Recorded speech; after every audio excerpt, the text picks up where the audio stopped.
Tiga desa adat di Kecamatan Pakutatan kini memiliki tempat melasti di Pantai Pulukan. Desa adat Pulukan bersama desa adat Manggisari dan desa adat Medewi sepakat memohon tanah timbul di Pantai Pulukan untuk rangkaian Hari Raya Penyepian mendatang.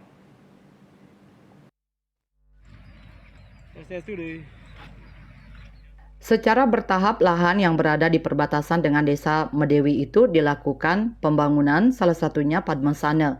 Bendesa adat Pulukan Iketut Sarte mengatakan tempat melasti atas permohonan tiga desa adat di Tanah Timbul kepada Bupati Jemberana disetujui. Juga diberikan bantuan untuk pembangunan dan penataan.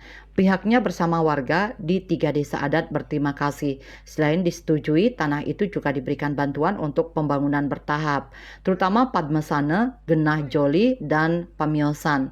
Tiga desa adat akan melaksanakan upacara pemelaspasan pada Purnama 25 Januari 2024 setelah wewangunan selesai.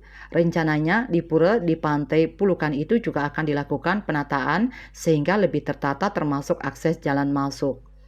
Jalan masuk ke lokasi tempat melasti dari jalan desa menurutnya juga mendapatkan bantuan dari warga seluas 3 are sehingga ada akses dan dilakukan penataan. Sementara itu, Petajo Desa Adat Pulukan Imade Yudi Antara mengungkapkan terwujudnya tempat melasti di Pulukan ini bermula saat COVID-19 lalu Krama tidak bisa melaksanakan melasti bersama-sama.